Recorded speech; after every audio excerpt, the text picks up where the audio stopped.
Hello everybody, welcome to Oak Hollow Garage, Mercedes Benz edition. My name is Thomas. Today I'm going to, well, I'll just show you. This is my glove box. This is the door of the glove box. This is not right. So I'm not sure how this was originally attached, but it has all come off. Looks like it kind of broke here. The heat, I think, from the summer hitting the car has just made it pull away. So I've got some glue that I'm gonna see if I can kind of reattach this and get this glued up and make it look nice again. The how to take the glove box out of your dash isn't really super tricky. I'll show you the panel. This panel right here goes underneath the glove box, and there's three, I think they're T20 screws you unscrew those, you can drop that panel down, then you unclip one of these clips. I think it's this one. You just kind of squeeze these little dudes in here and pull that out, and that'll take out the light from there. Then you've got three screws inside the glove box, three more T20s. I believe they're T20s, don't quote me on that. Those come out, and then there's two more screws, one on this bracket and one on this bracket here. You take those out and the glove box drops down, and then you've got a series of connectors to remove. They all remove differently. Some you have to squeeze a little thing in. Most of these you squeeze a little thing in, just like this guy. He's got a little clip to squeeze in. This one was the only weird one. This orange part pulls up and then this pulls off. And then the whole glove box is out. So there we go. And then there's some wiring on the glove box that stays. So there was a clip here,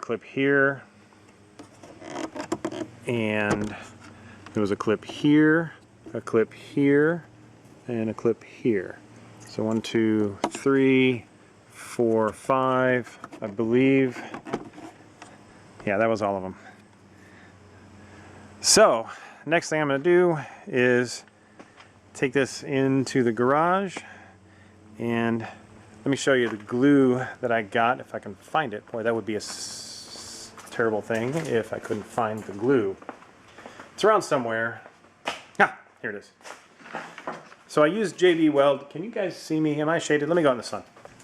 So I used JB Weld on the Mustang gas tank to seal the gas tank. It was steel stick. So I thought I would try JB Weld again. This is body panel adhesive and gap filler. I'm not sure this is the best stuff to use, but it says it's great for filling gaps, but it's also great for plastic to metal and plastic to plastic bonding. Although this isn't really quite plastic here. So maybe this isn't the right stuff to use. Well, I'm going to try it, and we'll see. The worst that can happen is it will look just the way it is with glue on it. I think that'll be fine. I was going to get, I can't remember what it's called now, like contact cement, and try that, but I thought that might be a little bit overkill. So we're going to try this and see how it goes. So stay tuned. I think I'm going to go ahead and just mix this up and apply the glue and seal it all up and clamp it down, and maybe I'll give you a report then, or maybe in a couple days. How long does this take to dry? However long it takes to dry, I will come back and give you an update. Okay, so I've got the glue applied and I've got it clamped down. So we'll see how this sets up. This glue is supposed to set up in about a half an hour. I'm going to give it a day, and then we'll see if it works. Alright, I took my clamps off, and it seems to be holding. You can see there's some glue residue here. I might touch that up with a little bit of black paint, or I may just not worry about it. When it's closed, you shouldn't really be able to see anything. So I think I'm just going to reinstall this, and we'll see how it goes over time. So in the meantime, I think we're successful. We'll see what happens when it gets inside of a 90+ degree car though. It's all sealed up. You can still see there's some white. Like I said, I'll probably clean that up at some point. But when it's closed up, you can't see it. This was sticking out probably 4 or 5 inches. It just looked terrible. So we'll see how this lasts for longevity. But in the meantime, glove box door is fixed. Thanks for tuning in, and I will catch you guys next time.